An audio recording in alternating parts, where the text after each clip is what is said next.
In this episode, Matt Sneyd shares how he got started investing in his real estate career at age 19. He shares his investor roadmap and many tips he learned along the way. Let's check it out. Welcome to Seeking Unemployment, a show dedicated to the most efficient path to financial freedom. It's so obvious why people love living up here. There it is. What a cool place. Okay, so let's rewind to age 19. Yeah. You're probably just graduating high school. Yep. That was an interesting time because 19 years old, I'm still super young. Like, I'm not, at 19, I am not thinking, I want to go be a real estate mogul. Yeah. That's not my thinking. Yeah. I'm like, where are the chicks? Yes. You know, get me to the beach where there are a lot of girls, and that's all I'm thinking. So how do you make that transition? What makes you, there's got to be some kind of moment. Yeah. It's not an epiphany per se, but I was working like 3 jobs. I was working car wash, golf course, and a pizza place. Pizza place a couple nights a week. All my buddies were there, so I was more so chill and hang out, delivering. Golf course to get free golf, and car wash because I love cars like we were talking about, and I could keep up and keep my car nice and clean and be around other cool cars and stuff like that. So it fit, but around 19 when I graduated, started my first year of college, still working those side jobs and doing a full load of college. And after the first year was completed, I've never loved school, but I just really, really didn't like college. It's outdated, and it's even more so now, and it still was back then, for how quickly our economy and how we're living life and lifestyle and technology was changing. It's different, and it made no sense. And very quickly, luckily, I talked to my dad, and I was like, I don't want to waste your money anymore. Like, luckily it was local, and back then school was like $1,500 a semester or something cheap. It really wasn't too bad. It wasn't 40 grand a semester. Like, I think that's about what USC is. Yeah. Yeah, and if you go out of state, even Utah, if you're out of state, is like pretty expensive, like 20 or something crazy, or 15. So it wasn't bad, but even then, just $1,500 and planning on paying him back, I was just like, this is not for me, and it's not worth it. Yeah. And going to some of the business classes where they're teaching you stuff from so far back in the day and so old school, just didn't have it anymore. So the real estate thing came up because my dad was doing a business, and I was helping him with that every so often, and with the tech stuff and computer stuff. And we were feeling out our relationship working together. And he had a buddy that was in that same industry, which is the dental space. My dad. Is your dad a dentist? No, but he had a CPA at a college, and then from there kind of became an entrepreneur and learned marketing. So he's kind of a marketing expert. He actually built. I point this way, but we're up in Park City. But he built, it was called Super Sliders back then Magic Waters in Draper on the side of the mountain there. Okay. So that's what brought him here, was that project. He, after that, got into a couple different businesses, CD duplication, and then into this dental industry because one of his other buddies was in it. It's kind of niche, and used his marketing knack because dentists go to school for dentistry. They take like 1 or 2 marketing classes. Most dentists are known as being good business people, yeah. Although there are a good number that are still good business people. Yeah, but they come out of school and they take like 1 business course, and they're expected to run a practice. And so you get some people that have the knack for it. You get other people that just go join a practice and get hired and don't do the business side of it. So he created a marketing plan. I think chiropractors would probably be in that same category. Yeah. And I think that's why places like The Joint work well, because it's just franchise. Like, Yep. And it's funny you bring up chiropractor, because the guy that got us into real estate was running a chiropractic and still does a franchise. Okay. And I think he's more so like Northwest Coast.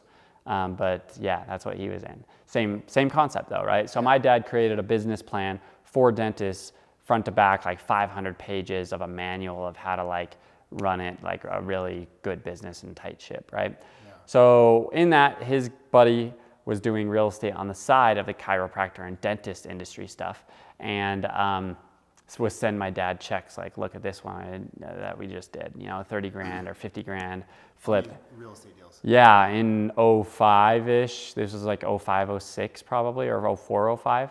And so when it's coming from your good friend, you're like, okay, this isn't bullshit. This is real. So he was putting on his own course because it's like the same timing of the market of real estate that we are kind of in now. When things get hot and they've been hot for a while, everyone becomes an expert. Everyone starts to do their own course and do trainings and do their own thing to make money off the info business, right?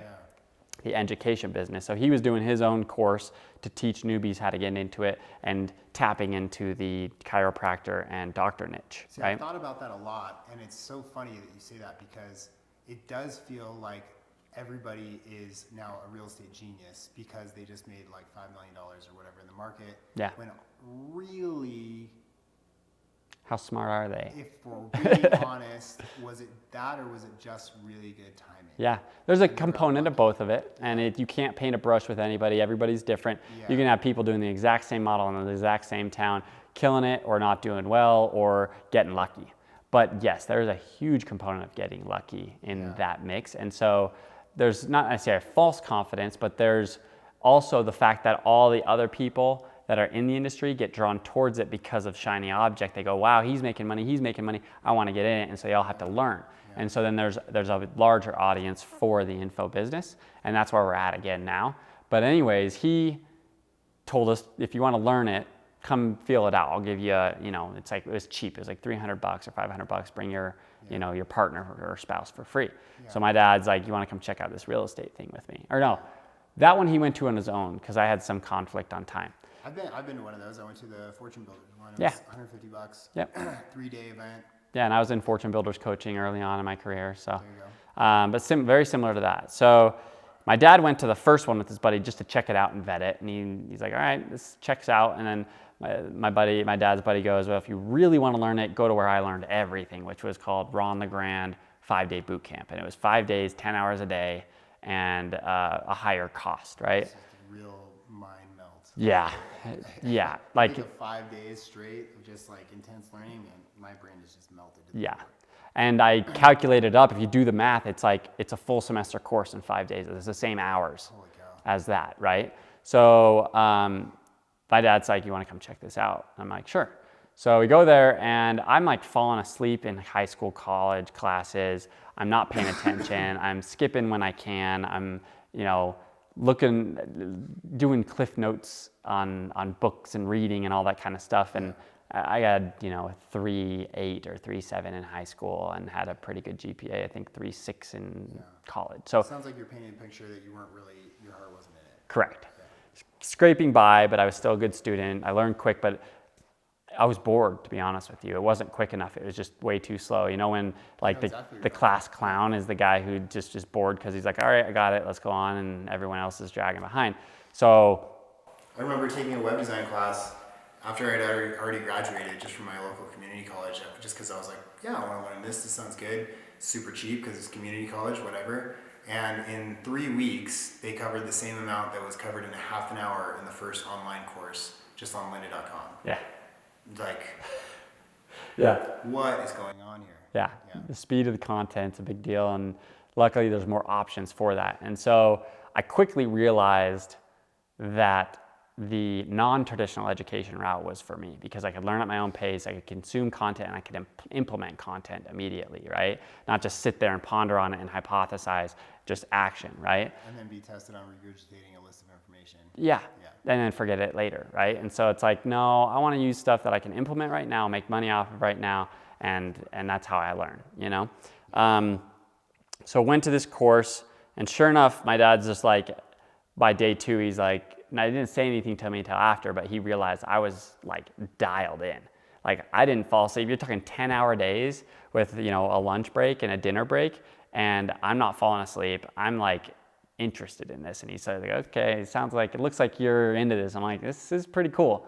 And it was intense. I mean, they taught you in those 5 days, they had a bus tour, and they taught you wholesaling and rehabbing and lease options. They taught you like the 5 main So the business bus tour models. for visitors who've never been to, or for viewers who've never been to that, basically you go do the seminar, they load everybody into a bus and then go see an actual property that, you know, the flipper is working on, and then they'll walk through it, kind of like what we probably walked through today with this one that you've built here. Yeah, but they'll go through a half-finished project or a untouched project so that you can get real life practice on how to estimate repairs and stuff like that on a walkthrough, and you know, be within $5,000 on just a 10-minute walkthrough.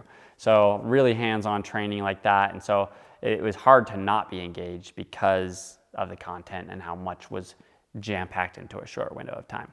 So obviously it's a lot of education because we paid a big ticket to get in there. Some of these free ones, it's a pitch fest, right? Where they're just, you don't actually get any tangible information, you got to pay up. So with this, we paid to get there, so it was good tangible, but there was also pitches. So we vetted everything out. We didn't buy anything on a pressure / emotional like thing. We waited to the end and we said, what are the two favorite courses and or the person that, you know, hit home with us. And we bought those 2 courses and just went home and implemented it. And what were those courses? One of them was like magic marketing or something, but it was a marketing campaign, and they gave you the lists and the sources of the lists and a multi-step or multi-touch letter campaign to send direct to sellers to get deals. Okay. So we just did that, and we got the lists, and then I organized them and hired girls from high school and college to envelopes, like we were doing handwritten envelopes and handwritten letters, and sending them directly to sellers, just like, hey, we buy houses, the typical verbiage, and started getting calls, and then we had them doing the letters, and I'd organize the campaigns, and then me and my dad would go out and look at the houses. So took about 3 months, but then we got a deal, and it was a good deal. You know, there's a mother and son. The dad had passed away. The son had some type of unofficial learning disability of some sorts. I mean, when you're 40 and 45 or whatever and still living in your parents' house your whole life, there's something going on. And so it was sad to see, and they're in a bad situation. He had done this thing where he had torn the house apart. He went to Home Depot to the free classes to learn how to like tile your bathroom or do floors or replace your countertops or install cabinets. And he'd go and he'd rip it all out, and then he'd spend like a day or two, and then he wouldn't put it back together. So no joke, we walk through this house and there's no counters. Half the kitchen's missing. There's holes in the floor. I can see all the way from upstairs to downstairs through the hole in the floor. Half the basement's completely ripped out. They don't have a working tub or shower. I'm not really sure how they were showering, but yeah, and like stuff like that.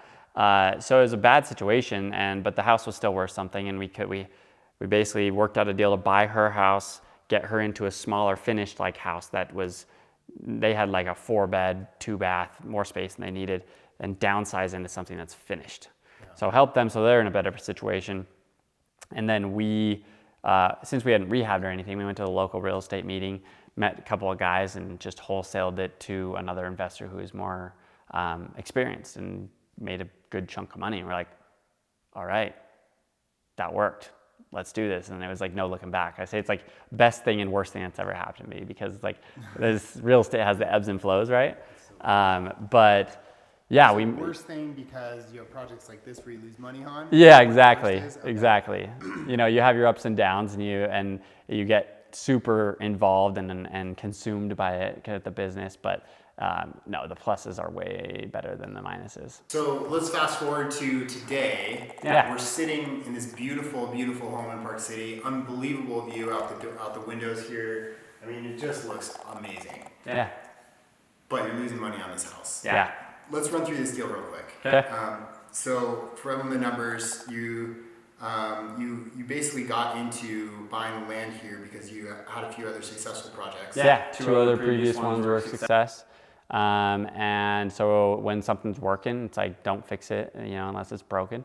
And when we'd done all the work and research to get to know a community like this, which is very niche, you want to get everything you can out of it, right? Of all that time spent in doing the data and the research and analysis, and me driving around looking at every single lot and analyzing the view corridors and where other houses are going to be that could block your view. A lot of work, right? Yeah. So when we identified like our top 3 lots, and we're like, well, we might as well buy those 3 lots. So we staged it out. This is over a 5-year period. But yeah, A 5-year period. You bought the lot for how much? the first Are you okay one, with all these numbers, by the way? yeah, You're for sure. okay. Yeah, I don't know where you're gonna post it, but it is what it is. It'll You know? just be on the videos. Yeah. I don't know. But the first lot, it's been so long, is probably, I think like 280, 287 was the first lot. That was for an acre. 1 acre lots, I think. 1 acre lots. Each of them are about, give or take, you know, a little bit, like between 103 and 108. And built a 4,000 square foot one level. Sold that. That went pretty smooth. Over budget by like 60, 70 grand, or probably more like 100. But finished in a good time frame. Market was going up. We planned to sell it for 1.3 was like our rock bottom. We sold it for 1.8, and 1.5 was what we anticipated to sell for. Great, you know, over budget, but we had some upside. The market, right, goes up with you, like we talked about. Yeah. Some people get lucky. I'll take luck over skill any day. Second house, prices came up a little bit because of the timing of it. We bought the second lot for like 315, and then this one we bought for 335, I think. Okay.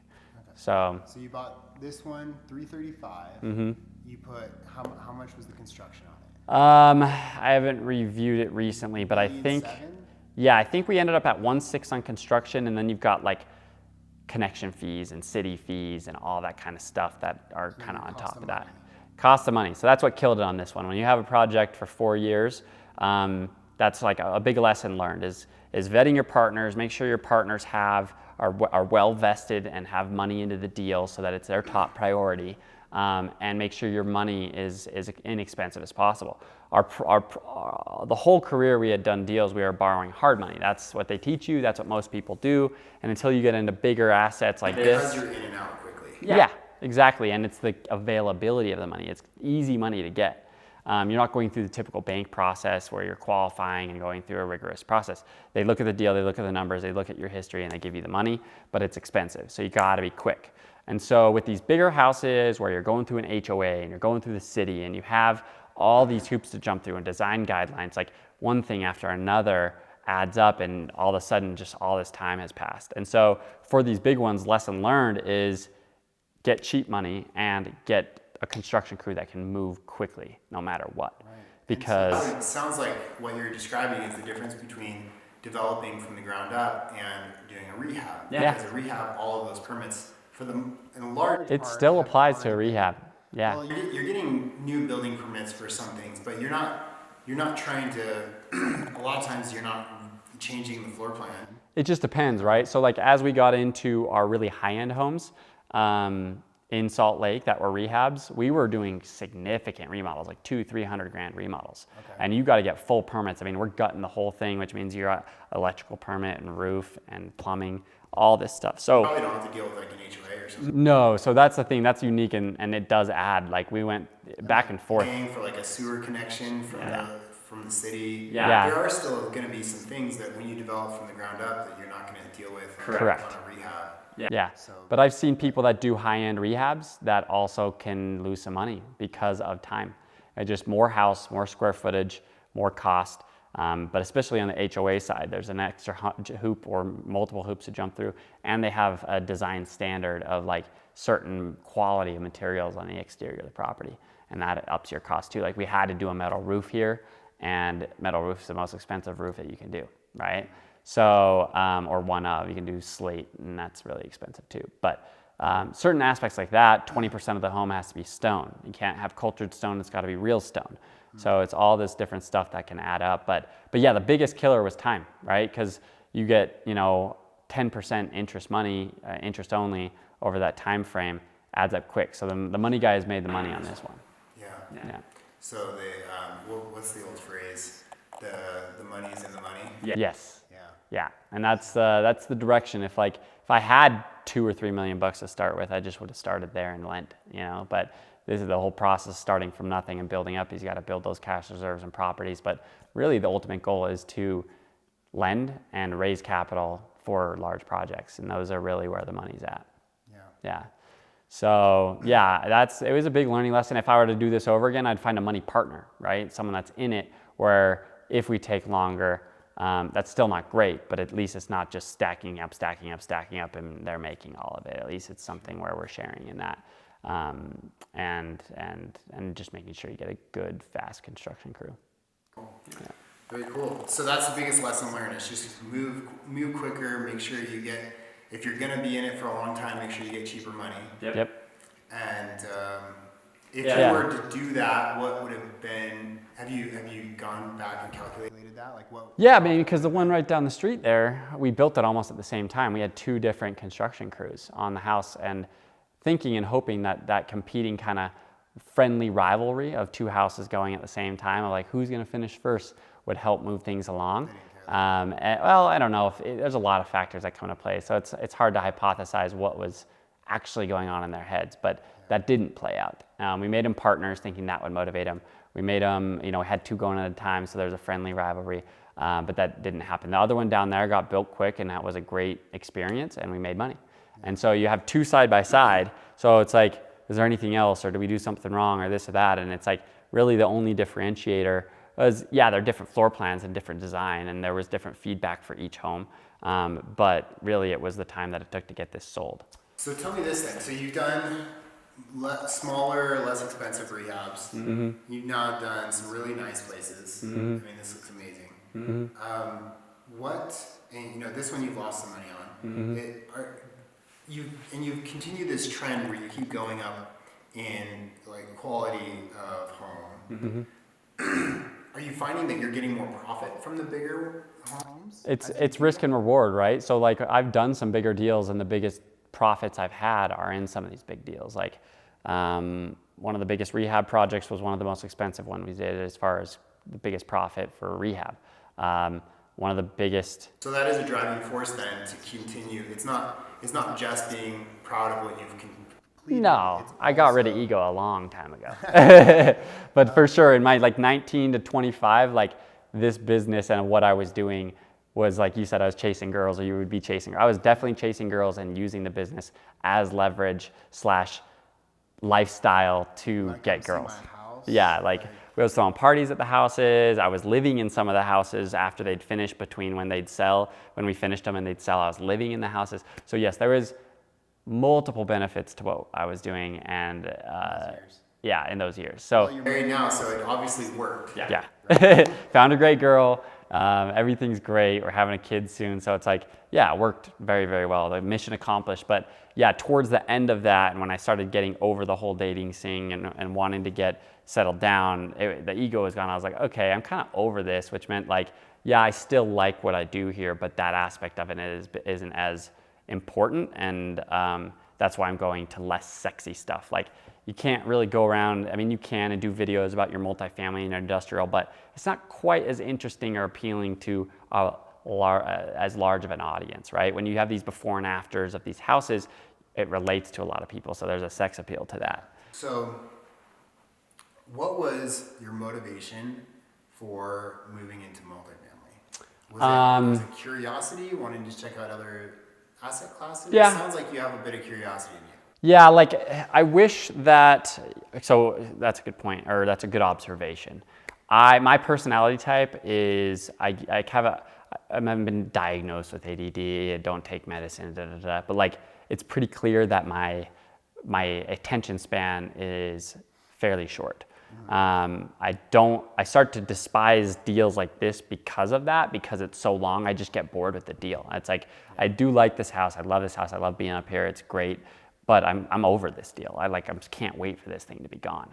Yeah. I like short deals, and 5 years is a long time. Yeah, exactly. And 5 years is when we did the first one, and this one's been 3.5, 4 though, for just from start to finish. Yeah. Still long, but even from a business model sense. So people, most people say stick to your niche, do your thing, do it really well. That's great if you can, but a couple things about real estate is the market changes fairly often, and not everything always works in every market. As much as someone will tell you that is not true.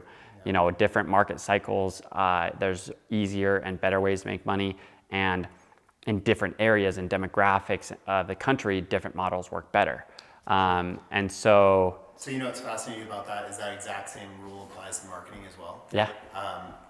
Specific marketing tactics, whether it's in real estate or anywhere else, will work like a gold mine for a certain amount of time, then everybody starts jumping on board because they recognize it, and then it gets overplayed, and then it disappears. Yeah, like It's effective. organic SEO, right? And then they changed the algorithm, and now they're updating the algorithm all the time. Sure, yeah. And people's businesses went out. And Even if you just look at paid ads Yeah. and verbiage on paid ads, how that will work, something will work really well for 6 months and then nothing. Yep. And then you have to change everything. Yeah. So it's not just in real estate.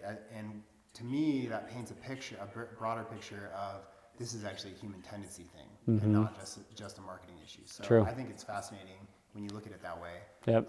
And it's also paints for, it creates a really great lesson that you can take away and apply into pretty much everything. Yeah. That you can't always bank on the same thing working over and over and over again. And that's why I think you have businesses that don't reinvent themselves disappear. Yeah.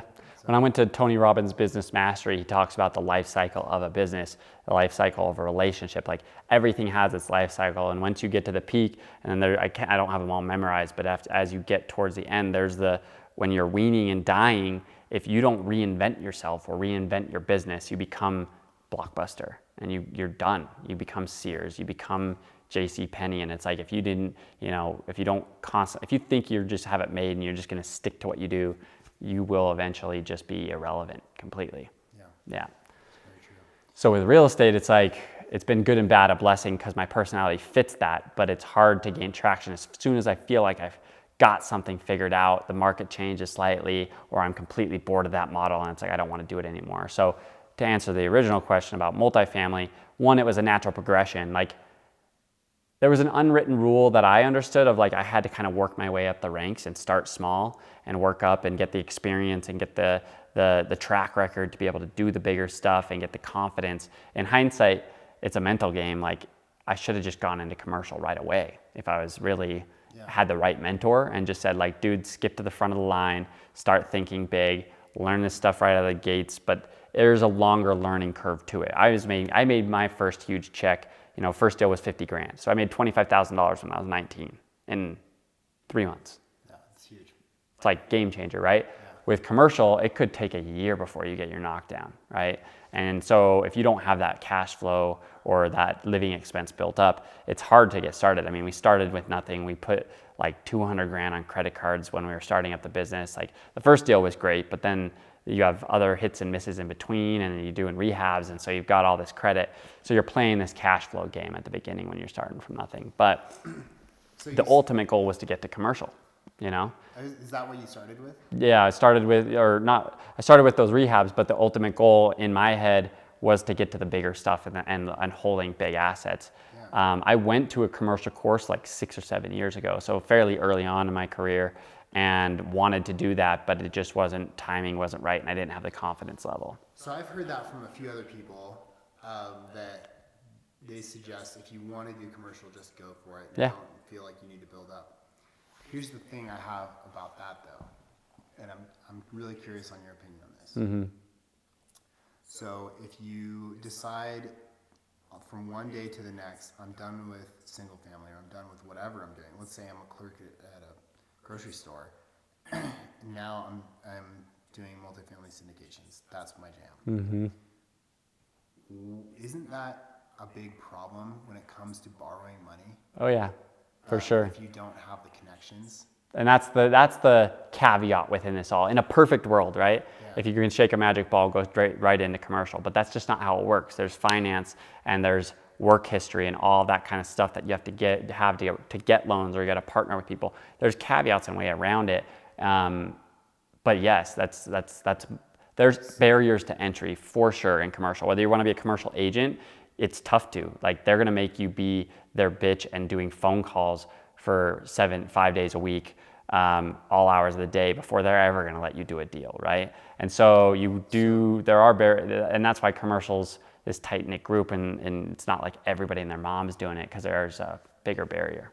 So it's a mindset, and there's a lot of people I've talked to in the commercial space that say it's just about a mindset shift. I don't necessarily buy into that because I feel like you need two main things. I think you need a mindset shift, and you also need ample connections to get cheap enough funding. Yeah, or partner. It's definitely twofold. But the mindset shift, you can't do it without that. You can't go into it unless you're mentally prepared and have the confidence. That's true. Because if you weren't already on board, like this is where we're going, then you're going to just fall back to whatever you already knew. Yeah, and the reason I mentioned it is because that was my issue. I had a little bit less confidence around commercial underwriting, and you know, I look 24 right now, even though I'm 33. Back when I was 19, I looked 14. Like every meeting I had, they would stop within the first anywhere from 30 seconds in to 2 minutes in and say, wait, how old are you? And so like, you know, and then another 10 minutes in or at the end of the meeting there, I doubted you at the start, but you know your stuff, you know? But I was like, I had to overcome that mentally and physically just of how I looked and being able to exude confidence or gain people's trust and confidence in me because of how young I looked. So I had the same problem. My first job out of college was in financial planning and advising people on their investment portfolios.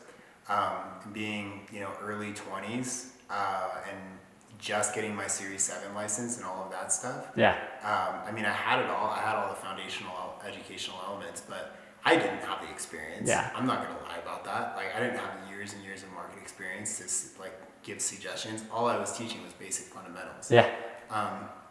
Like regurgitating what you learned and hoping it's right. I believed at my core that it was right, Yeah. so it makes it easier to teach that. But and in hindsight, looking back, all of the stuff that I was basically teaching people and advising them on was right. But still, it's just